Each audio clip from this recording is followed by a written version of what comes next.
everyone, Davey here, Fit and Healthy Forever. I want to do a short video today on cholesterol. Now, I've done quite a bit of research on this over the last couple of weeks, and some of the facts that I've found out are quite startling, to say the least.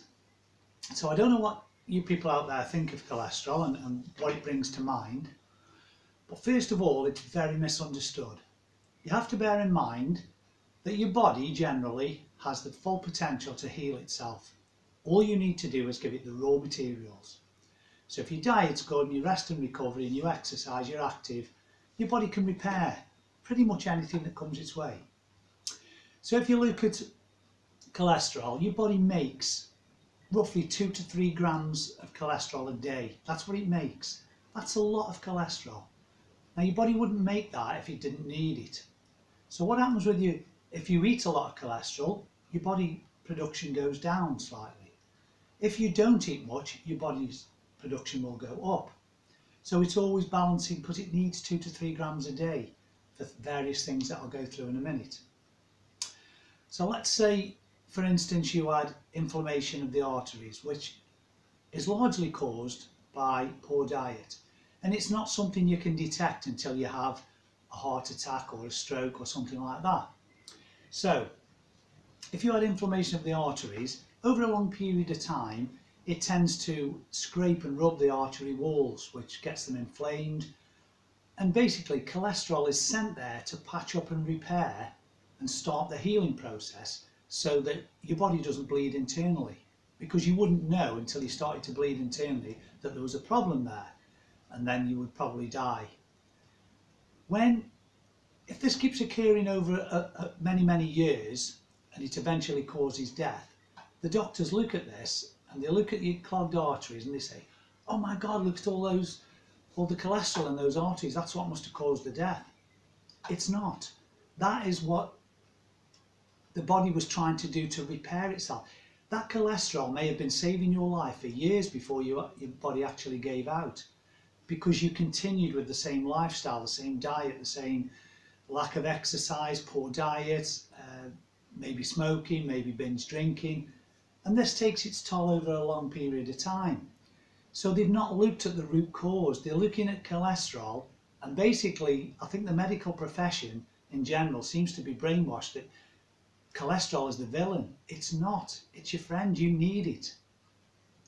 So if you're trying to lower cholesterol with medication because your doctor says that it's high, this can actually cause damage to the nervous system and impair brain function. So you really shouldn't be lowering it too much. Your body will make more if you lower it, but things like statin drugs are designed to lower it right down below what's optimal for your body. So your body can't always adapt to that and make that much more. So some actual doctors in America think now that lowering cholesterol and having flu shots is almost a guarantee that at some point in the future you're going to get Alzheimer's disease, because that's the lowdown on what it's causing over time. So the central nervous system, the brain, are made up of cholesterol. Statin drugs are designed to lower it. Does that make sense? Probably not.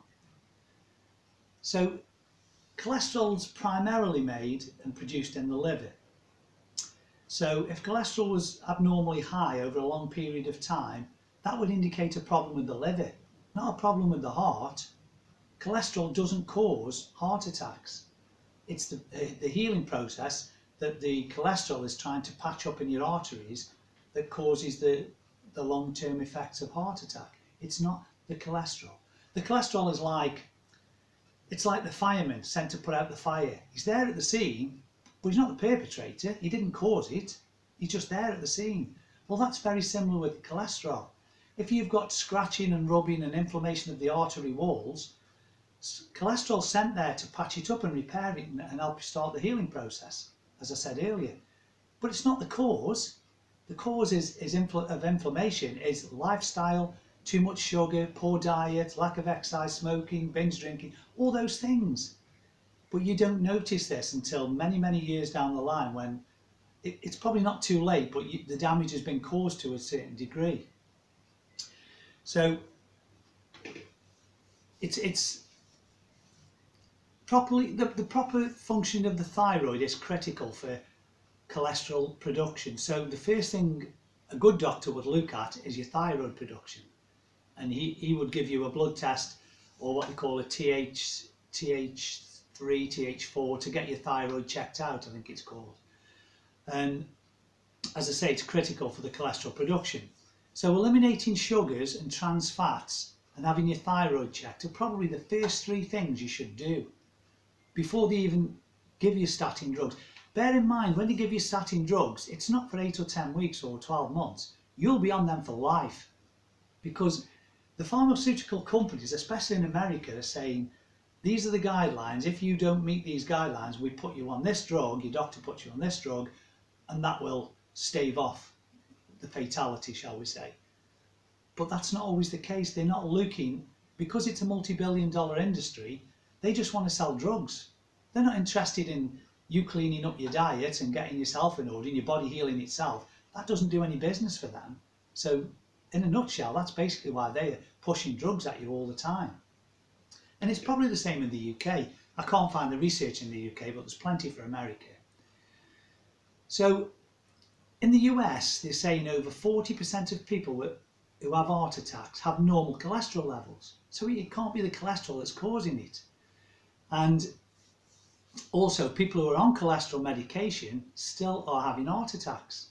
So it doesn't make sense that it's cholesterol that's causing it. It's not. As I say, I think the medical profession, doctors, especially in this country, have been brainwashed into believing that cholesterol is the devil. It can be your friend. If your body is allowed to heal itself, cholesterol's your friend. It's the way you abuse your body that makes it look like cholesterol's causing these things, and it's not. It's trying to heal your body for you, but you're not giving it any help. So, also in America now, GPs are saying that people over 70 should never be put on cholesterol medication. It's dangerous for them. Well, guess what? It's dangerous for anybody, because once you're on them, you're on them. There's very little chance the doctor's ever going to take you off them. I have a relation on statin drugs for, I think it's angina, and no chance of ever coming off them. They're saying he needs them, but they've never looked at his lifestyle, his diet, whether he drinks too much or he doesn't smoke. But they're not looking at these things at all, what could be the root cause. So moving on from that then, firstly look at your lifestyle in general, your diet, your exercise, your smoking, binge drinking, and let your body look after itself. Your body can do all this for itself. It doesn't need drugs, doesn't need medication. You'd spend less time at the doctor's, you'd have a healthier lifestyle, but you've got to help yourself. Now, just a few little tidbits here. Cholesterol is a type of alcohol. It's not a fat, it's an alcohol. And it helps to make hormones. It's a precursor to all sex hormones. So lowering that is not going to do anything for your sex hormones. It makes vitamin D, helps to make vitamin D. It also makes bile. Now, bile is an alkaline fluid which aids digestion, and it's secreted by the liver and stored in the gallbladder. And it breaks down the fats into fatty acids to be used by the body. So you need your bile ducts working properly. And it also helps serotonin function. Now, serotonin can affect mood, social behaviour, appetite, digestion, sleep patterns, memory, and sexual desire functions. So again, you need that in good working order as well. So all cells need cholesterol. So why would your body make so much if it didn't need it? And if you lower your dietary intake of cholesterol, why would your body up its own production? It doesn't make sense. Your body's a very, very clever machine. If you let it do its job and help it along, it is an absolutely ingenious machine. But we abuse it so much that we don't give it a chance to do its job. And as I've said in previous videos, when you've got, people who are dying in the 50s, 60s, that's not a good age. There's a doctor in America who's suggesting that your body's potential is to live for 120 years in good condition if you look after it. So when you're dying at 60 of heart attacks or whatever else, you haven't even had half your life or potential life. So you should be looking to live 80, 90, 100. but in good condition. You don't want to live to that age if you're struggling with medications, you can't help yourself, you're in a wheelchair, through just not helping your body to help itself. It's that simple. So just to finish off then, 90% of cholesterol is recycled by your body. Again, why would it do that if it was a bad thing for your body? It wouldn't recycle it, would it? It wouldn't help itself. And normal levels in the US are what they call 200. They used to be 220. Now the pharmaceutical companies have a panel of people on the government who look at parameters for drugs and medication, and they've lowered that from 220 to 200, and they may lower it further, and that's to get more people on drugs, because once you're on them, you're on them. There's no coming off. So bear this in mind. You know, especially if you're a very young age, I consider myself still a young age. I don't consider myself to have had a good life yet. I've got so much more that I want to achieve and do, but I want to be fit and healthy with it, and you should be the same. You should want to be fit and healthy. Help your body. Just let it take care of itself and just give it the raw materials. And it can do that. It can do that quite easily.